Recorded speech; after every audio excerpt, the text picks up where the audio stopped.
बिस्मिल्लाहिर्रहमानिर्रहीम। अस्सलाम वालेकुम। Welcome to literature online. आज का हमारा टॉपिक है विलियम ब्लेक की पोइम द डिवाइन इमेज। ये पोइम को सबसे पहली बात तो इसको याद रखने वाला है कि ये वाली जो पोइम है ये सॉन्ग्स ऑफ इनोसेंस में बेसिकली फर्स्टली पब्लिश हुई थी। ठीक है, 1789 में ये पोइम पब्लिश हुई थी सॉन्ग्स ऑफ इनोसेंस में। ठीक है, उस वक्त सॉन्ग्स ऑफ एक्सपीरियंस बाद में आए थे 1794 में। ठीक है, ये 1789 में सिर्फ सॉन्ग्स ऑफ इनोसेंस आए थे, उसमें पब्लिश हुई। लेकिन उसके बाद दोबारा ये जो जॉइंट कलेक्शन पब्लिश हुई songs of innocence end of experience की, उसमें ये फिर से इंक्लूड की गई और पब्लिश हुई। ठीक है, 5 इसके स्टेंजास हैं। ठीक है, क्वार्ट्रेन्स हैं, मतलब 4 लाइंस का एक स्टेंजा है। ठीक है, क्वार्ट्रेन्स कहते हैं 4 लाइंस को, और 4 लाइंस का एक स्टेंजा है और 5 स्टेंजा है, मतलब टोटल 20 लाइंस की ये पोइम है। और इसकी राइम स्कीम है ABCB, like love and distress, delight and thankfulness. Love is A, distress and thankfulness is B and delight is C. ठीक है, उसके बाद विलियम ब्लेक के बारे में पहले मैं आपको बता देती हूँ। विलियम ब्लेक लंदन में पैदा हुआ था 1757 में। ठीक है, उसके अच्छा, इसके ऊपर ये एंजल्स और डिविनिटी और इस सब सेलेस्टियल पावर्स, इन सब का इसके ऊपर बड़ा ज़्यादा इम्पैक्ट रहा। इसके 6 ये सिबलिंग्स थे। 6 में से जो 2 हैं वो बिल्कुल बचपन में ही, लाइक इन्फेंसी, बिल्कुल पैदा होते ही बहुत छोटी एज में इसके 2 सिबलिंग्स की डेथ हो गई थी। उसका इस पर बड़ा असर रहा। और ये शुरू से ही ना, जब ये छोटा सा बच्चा था तब से ही ये कहता था कि मुझे विजन्स नज़र आते हैं, मुझे चीज़ें नज़र आती हैं, लाइक एंजल्स नज़र आते हैं या कुछ और चीज़ें चलती नज़र आती हैं, लाइक कोई सोल्स वगैरह। इसको पता चलता था कि कुछ वहाँ पे कोई चीज़ है, तो इसे फील हो जाती थी। ठीक है, सिर्फ ये 4 साल का था when he saw God put his head to the window. ये अपनी जो कमरे की विंडो से इसने कहा कि मुझे जो है वो गॉड नज़र आए थे। ठीक है, he talk to me and all that. और जब ये 9 साल का हुआ, जब ये एक कंट्री साइड की तरफ जा रहा था, तो इसने देखा कि ट्री फिल्ड विद एंजल्स, कि एक ट्री पे एंजल्स बैठे हुए हैं। ठीक है, इस तरह की बातें अपने पेरेंट्स से भी करता था, और पेरेंट्स जो हैं वो इसी किस्म की बातों की वजह से इसको किसी स्कूल में एडमिशन नहीं करवा सकते, क्योंकि ज़ाहिर है लोग मजाक उड़ाएंगे। जब जितनी देर ये स्कूल में गया तो भी यही इश्यूज़ हुए कि ये बच्चा तो अजीबोगरीबी बातें करता है। इसकी वजह से ये किसी स्कूल में नहीं जा सका, और इसकी जो मदर हैं उन्होंने इसको घर में ही लिखना और पढ़ना सिखाया। 10 साल की एज थी जब इसने कहा कि मुझे तो पेंटर बनना है भाई, तो इसके पेरेंट्स ने इसको एक ड्राइंग स्कूल में भेज दिया। ठीक है, और 12 साल की एज में इसने पोइट्री लिखनी भी स्टार्ट कर दी थी, सिर्फ 12 साल की एज में। और जब ये ही टर्न्ड 14, तो इसने जो है वो, क्योंकि ये आगे अपने जो हायर स्टडीज़, पेंटिंग में हायर स्टडीज़ या पोइट्री में हायर स्टडीज़ के लिए कोई स्कूल अफोर्ड नहीं कर सकते थे, उतना पैसा नहीं था इनके पास। ठीक है, तो इसने जो है वो एज एक जो इनग्रेवर था उसके साथ इसने जो है वो काम करना शुरू किया एज हिज असिस्टेंट। ठीक है, जब ये उसको असिस्ट कर रहा था तो इसका पहला जो उसी में जो काम आया वो था sketch the Tom's and Westminster एबे। ठीक है, वहाँ पे इसने टॉम्स पे स्केचेस बनाने थे। ठीक है, इस चीज़ ने इसको, जो गोथिक स्टाइल्स होते हैं, ठीक है, ये जो घोस्ट और ये वो सारी चीज़ें होती हैं, और ये जो सोल्स और सेलेस्टियल पावर्स, एंजल्स, ये जो जब वो स्केचेस बना रहा था, वहाँ पे पेंट कर रहा था, इनग्रेव कर रहा था चीज़ें, उन चीज़ों से इसका ज़्यादा जो है वो क्लोज हो गया, अटैचमेंट हो गई। ठीक है, from which he draw inspiration through out his career. ठीक है, उससे इसको इंस्पिरेशन मिलती रही सारे अपने करियर में जब तक इसने पोइम्स लिखी। 1782 में इसने शादी कर ली, और इसकी शादी इसने जो है वो कैथरीन बाउशर बंदी का नाम था जिससे शादी की है, लेकिन वो बंदी जो थी वो इलिटरेट थी, मतलब वो पढ़ी लिखी नहीं थी। और ये इतना अच्छा था, इसने उसको पढ़ना लिखना सिखाया, फिर इसने इसको ड्राफ्ट्समैनशिप भी सिखाई, और बाद में ये Catherine Boucher, his wife, he helped him print his poetry. ठीक है, इसने इसकी पोइट्री जो है वो बाद में की, और ये जो अभी हम पढ़ रहे हैं ये उसी की बंदी की बदौलत है, इसकी जो मिसेस थी। ठीक है, हर कामयाब आदमी के पीछे औरत का हाथ होता है इसके पीछे भी था। ठीक है, तो इम्पॉर्टेंट वर्क्स इसके जो हैं वो पोइटिकल स्केचेस इसका फर्स्ट वर्क था 1783 में जो इसने लिखा था। ठीक है, वो पहला इसका जो पब्लिश हुआ था। फिर सॉन्ग्स ऑफ इनोसेंस 1789 में है, सॉन्ग्स ऑफ एक्सपीरियंस 1794 में है, the marriage of heaven and hell 1790 में आई। ठीक है, पोइम स्टार्ट करते हैं। तो पोइम में वो बात करता है, पोइम का नाम है the divine image.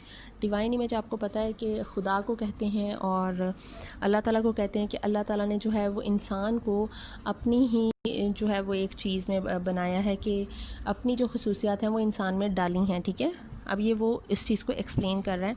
No mercy to mercy pity peace and love all pray in their distress.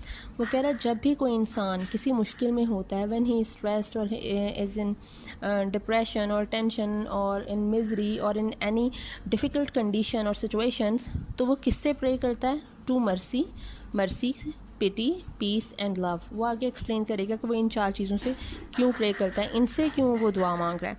Mercy देखिए, मर्सी कहते हैं किसी पर रहम खाने को, और रहम कौन खाता है? Who has the power to harm someone और टू फॉरगिव समवन, ठीक है। मर्सी किस में होती है? Who has the mercy, like हम जो इंसान हैं, हम अपने से जो इन्फीरियर क्लास होती है या फिर जो इन्फीरियर स्पीशीज़ होते हैं, हम उन पे किसी तरह से मर्सी खा लें।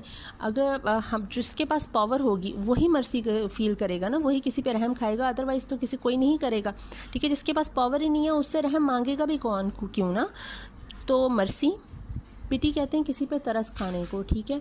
जिस तरह हम लोग किसी चीज़ पे हम किसी पुअर पीपल पे हम लोग तरस खा लेते हैं, या फिर कोई बड़ी बुरी कंडीशन में है या फिर कोई बीमार है, हमें किसी पे तरस आ रहा होता है, ठीक है, उस तरह की चीज़ें। पीस, पीस कहते हैं कंटेंटमेंट को, ठीक है। जिस तरह बिल्कुल सुकून है, कंटेंटमेंट है, कोई प्रॉब्लम नहीं है, कोई इश्यूज़ नहीं है, हैप्पीनेस है, ठीक है। सूदिंग और कामिंग सा एटमॉस्फेयर होगा तो there is peace and love. Love आपको पता है कंपैशन किसी के लिए आप फील करते हो, आप इमोशनल होते हो, ठीक है, फीलिंग्स होती हैं आपके दिल में किसी के लिए, तो ये सारी चीज़ें। वो कहते हैं to mercy pity peace and love all pray in their distress. हर बंदा जब भी किसी डिस्ट्रेस में होता है तो वो इन्हीं 4 चीज़ों से प्रे मांगता है। And to these virtues of delight. अब अगर आपको क्वेश्चन आ जाता है कि वर्चूज़ ऑफ डिलाइट कौन सी हैं, पोइट्री में क्वेश्चन आ जाता है, तो वर्चूज़ ऑफ डिलाइट ये 4 हैं जो ब्लेक ने दी हैं, mercy, pity, peace and love, ठीक है। ये जो 4 वर्चूज़ ऑफ डिलाइट है, वो कहते हैं रिटर्न देयर थैंकफुलनेस। और जब इंसान खुश होता है तो वो शुक्राना अदा करने के लिए, थैंकफुलनेस के लिए भी इन्हीं 4 चीज़ों पे का ही शुक्र अदा करता है, ठीक है। जैसे आप ये देखें ना, देखें आप, हम लोग क्रिश्चियन हैं, मुसलमान हैं या हिंदू हैं, जो भी हमारा मज़हब है, हम लोगों को परेशानी होती है, हम किसी टेंशन में होते हैं, हम लोग सैड होते हैं, तो हम लोग किससे दुआ मांगते हैं? हम लोग किसकी तरफ रुजू करते हैं? हम अल्लाह ताला से, वो जीसस क्राइस्ट, ठीक है, भगवान से रुजू करते हैं हम लोग सभी, ठीक है, हम उसकी तरफ जाते हैं। And when we are happy तो हम किसका शुक्र अदा करते हैं? हम अल्लाह ताला का शुक्र अदा करते हैं, भगवान का शुक्र अदा करते हैं, क्राइस्ट का शुक्र अदा करते हैं कि उन्होंने हमारी बात सुन ली, हमारी दुआ सुन ली और हम लोग अभी जो है वो हमारी टेंशन ख़त्म हो गई है। तो बिल्कुल वही चीज़ उसने ये कही है। अब ये जो 4 वर्चूज़ ऑफ डिलाइट हैं, because all people pray to these in times of distress and thank them for blessings because they represent God, that's why these are called the virtues of delight, ठीक है। उसके बाद वो कह रहा है, अब वो अपनी बात को समझा रहा है कि मैंने mercy, pity, peace and love क्यों कहा। वो कह रहा है for mercy, pity, peace and love is God our father dear. वो कह रहा है क्योंकि हर बंदा अपनी परेशानी में भी उसी की तरफ जा रहा है और शुक्र अदा करने के लिए भी उसी की तरफ जा रहा है। वो क्यों जा रहा है? क्योंकि मर्सी हो, पिटी हो, पीस हो या लव हो, ये चारों जो हैं वो खुदा की निशानियाँ हैं। ये जो सिम्बल्स हैं, दे सिम्बलाइज गॉड, ठीक है, आवर फादर डियर क्राइस्ट, ठीक है, उसको रिप्रेजेंट कर रही हैं ये चारों चीज़ें। And mercy, pity, peace and love is man, his child and care. और यही चारों चीज़ें जो हैं वो इंसान भी हैं। अल्लाह ताला ने अपनी ही जो खसूसियात हैं वो इंसान में भी डाल दी हैं, हिज चाइल्ड एंड केयर। जो इंसान को वो कह रहे हैं, ये लोग ये फादर कहते हैं ना क्राइस्ट को, तो ये क्रिश्चियन था, ज़ाहिर है उसने उसी हिसाब से लिखा हिज चाइल्ड एंड केयर, कि उसी के अंदर जिसको उसने जो है वो उसके जो औलाद है, उसके जो चाइल्ड हैं, ठीक है, ऑफस्प्रिंग्स हैं, और उसको उसमें इसने ये खसूसियात डाल दी हैं। जैसे हम कहते हैं अल्लाह ताला के नामों में भी अगर हम देखें तो अल्लाह ताला के नामों में भी देखें ये किस तरह से मोमिनु या अरहमुर्राहिमीन, ठीक है, ये जो हैं ये सारी चीज़ें अल्लाह ताला के नाम हैं, मतलब अल्लाह ताला की खसूसियात हैं, अल्लाह ताला की करैक्टरिस्टिक्स हैं, वो अल्लाह ताला में मौजूद हैं। ये सारी चीज़ें अल्लाह ताला के बराबर तो कोई नहीं पहुंच सकता, ठीक है, लेकिन अल्लाह ताला ने इन सब चीज़ों के लिए इंसान को भी एक जो है वो ऑर्डर दिया है या फिर आपको कहा है, एक मैसेज जो कुरान पाक के थ्रू भिजवाया है और हज़रत मोहम्मद सल्लल्लाहु अलैहि वसल्लम के थ्रू भिजवाया, वो यही था कि आप लोग अपने अंदर रहम का जज्बा रखो, दूसरों पे रहम खाओ, दूसरों से मोहब्बत करो, अमन रखो, जंग ना करो, ठीक है। ये वाली जो चीज़ें हैं ये हमें सिखाई गई हैं, जो ये खसूसियात हैं अल्लाह ताला की भी हैं और अल्लाह ताला ने वो इंसान में भी डाली, ठीक है।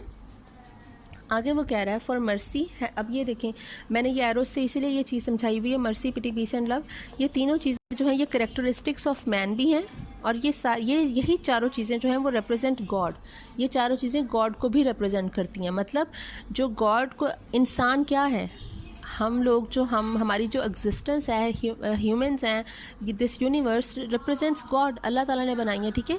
कोई तो गॉड है ना, अगर हम किसी भी मज़हब से, हमें किसी भी गॉड ने बनाई तो है ना ये सारी चीज़ें, ठीक है।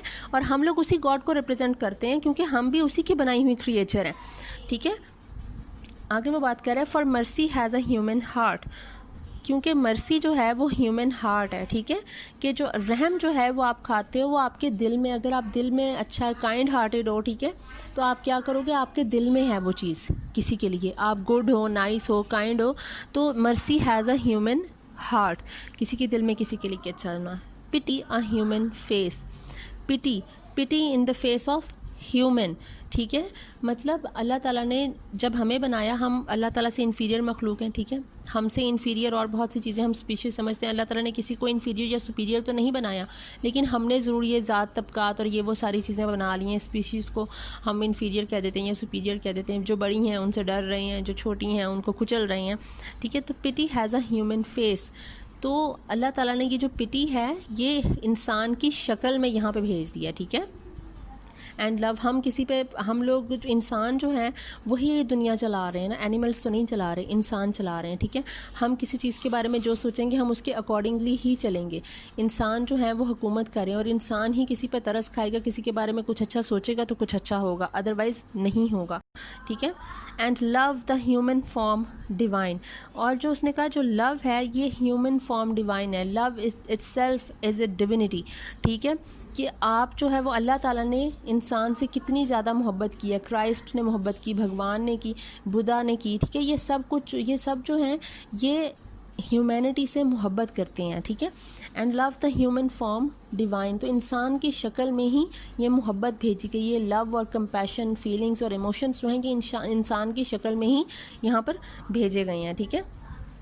And peace the human dress, अब पीस क्यों कहा गया है ह्यूमन ड्रेस को, देखें हम ड्रेस वो करते हैं, हम वो पहनते हैं, वो wear something that looks beautiful, हमें जो अच्छा लगता है, ठीक है, हमें जो कंफर्टेबल लगता है हम वो पहनते हैं। तो पीस, पीस किसे कहते हैं, अमन को कहते हैं, कंटेंटमेंट को कहते हैं, सुकून को कहते हैं, कि हैप्पीनेस को कहते हैं, ठीक है। पीस कहाँ पे होगा, जहाँ पे डिस्ट्रक्शन नहीं होगी, डिस्ट्रक्शन कहाँ पे नहीं होगी, जहाँ पे वॉर नहीं होगी। अब ये 1789 में इसने ये पोइम, ठीक है, पब्लिश की है। तो अब वो वाला दौर देखें, ये जो सिविल वॉर्स और ये सारा कुछ चलता ही रहा है, ठीक है।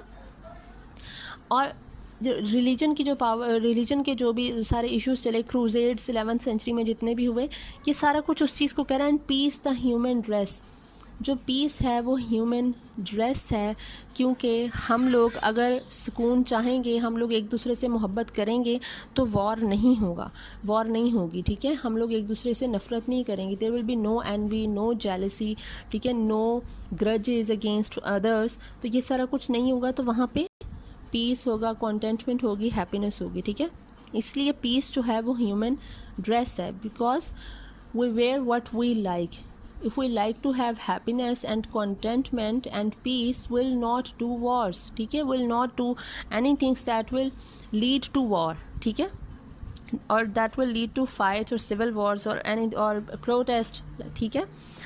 Then every man of every clime, अब वो अगली बात कह रहा है, वो कह रहा है then every man of every clime, कि हर जगह का, क्लाइम का मतलब होता है क्लाइमेट, ठीक है, किसी भी जहाँ पे एटमॉस्फेयर चेंज हो, इसका मतलब है दुनिया में कहीं भी जहाँ भी लोग रहते हैं, पूरी दुनिया में जहाँ पे पूरी दुनिया का क्लाइमेट चेंज है, ठीक है, हर जगह पे डिफरेंट किस्म के लोग रहते हैं, तो जितनी भी पूरी दुनिया में लोग रहते हैं, that prays in his distress, जो अपनी परेशानी में दुआ करते हैं, prays to the human form divine, जो मतलब अब ये उन मज़ाहिब की बात कर रहा है, बेसिकली रीजन्स की बात नहीं हो रही, डिफरेंट रीजन्स में मौजूद डिफरेंट रिलीजन्स की बात कर रहा है। ये क्लाइम को जो कर रहा है, क्लाइम सिम्बलाइजेस डिफरेंट रिलीजन्स। यहाँ पे इसकी पोइम में वो कह रहा है कि डिफरेंट जगहों पे, डिफरेंट टेरिटरीज़ में, डिफरेंट रीजन्स में डिफरेंट रिलीजन्स के लोग रहते हैं, ठीक है। जब वो परेशान होते हैं तो वो जिससे दुआ करते हैं वो खुदा नहीं है, बल्कि prays to the human form divine, बल्कि वो इंसान की ही एक जो डिवाइन इमेज है वो उसी से ही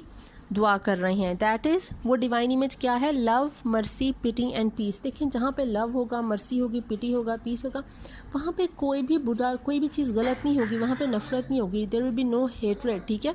वहाँ पे सब कुछ अच्छा अच्छा ही होगा। लोग किसी का बुरा सोचेंगे नहीं तो बुरा करेंगे भी नहीं। और ये जो इसने बहुत ही डीप बात की है डिवाइन इमेज में, जो ये लफ्ज़ों में नहीं है, लेकिन इसके अंदर अगर आप पढ़ें तो आपको मिल जाएगी कि ये सारा कुछ जो रिलीजन के पीछे जो सारी वॉर्स चल रही हैं, ये उसके बारे में बात कर रहा है। अब देखिए आगे वो बात करते हैं, and all must love the human form. और वो कह रहा है सबको, हर जगह पे जितने भी लोग रहते हैं उन सब को जो ह्यूमन फॉर्म है, मतलब इंसानियत, ह्यूमैनिटी से मोहब्बत होनी चाहिए हर एक को। अगर आपको ह्यूमैनिटी से मोहब्बत होगी तो आप कुछ गलत नहीं करोगे, ठीक है। इंसान किसी भी शक्ल में, किसी भी रिलीजन में, ब्लैक हो, वाइट हो, ब्राउन हो, ठीक है, ज्यू हो, मुस्लिम हो, हिंदू हो, क्रिश्चियन हो, जो भी हो, हमें एक दूसरे से मोहब्बत करनी चाहिए एक साथ रहने के लिए, ठीक है। इन हीदन, टर्क और जू। अब उसने क्रिश्चियन की बात नहीं की, क्रिश्चियन वो खुद है, वो अपना पॉइंट ऑफ व्यू वो बता रहा है, इसलिए उसने क्रिश्चियन इसमें नहीं लिखा। हीदन कहते हैं नॉन क्रिश्चियंस को, नॉन बिलीवर्स को, ठीक है। मतलब वो कह रहा है अब जो नॉन क्रिश्चियन है, टर्क, टर्क उसने कहा मुसलमानों को, क्योंकि ये पोइम लिखी गई है 1789 में। और 1789 में अगर आपको हिस्ट्री का थोड़ा सा पता है तो आपको पता है कि सल्तनत उस्मानिया जो है वो अपने अरूज पे चल रही थी। 1920 में, 1918 से 1920 के दरमियान सल्तनत उस्मानिया जो है वो ऑटोमन एम्पायर जिसे कहते हैं इंग्लिश में, दैट एंडेड, ठीक है।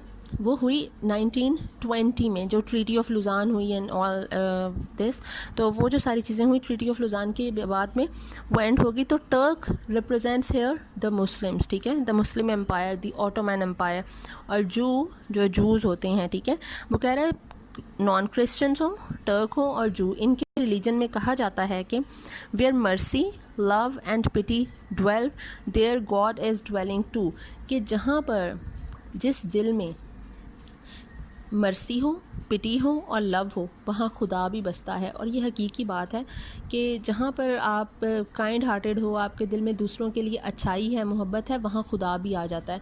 मतलब ये है कि अल्लाह ताला भी आपको कबूल कर लेते हैं। अगर हमारे दिल में दूसरों के लिए नफ़रत है तो हम ये कैसे सोच सकते हैं कि अल्लाह ताला जो है वो हमसे जो है वो उतनी ही मोहब्बत करेगा, या अल्लाह ताला हमारे दिल में आएगा, या हमारी जो दुआएं हैं वो कबूल हो रही हैं, या हमारी जो नमाज़ें हैं, जो दुआएं जो भी हम करते हैं, ठीक है, वो कबूल हो रही हैं, अगर हम किसी का अच्छा ही नहीं सोच रहे। अगर हम किसी के बारे में अच्छा सोच रहे हैं तो फिर हमें ये यकीन होता है कि नहीं, हम क्योंकि किसी का बुरा नहीं सोच रहे, तो हम जो दुआएँ मांग रहे हैं, हम जो अल्लाह ताला से माफ़िया मांग रहे हैं, तो हमारी भी वो कबूल हो रही हैं। तो अल्लाह ताला हमारे दिल में भी रहता है।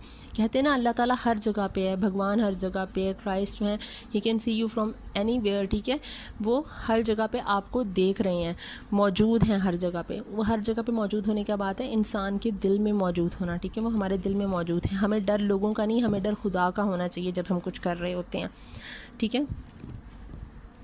तो आई होप आपको समझ आ गई होगी इस चीज़ की। अब ये डिवाइन इमेज का मतलब यही है that human beings are created in the image and likeness of God, ठीक है। आई होप आपको समझ आ गई। If there is any question you can ask me any time. Thank you so much.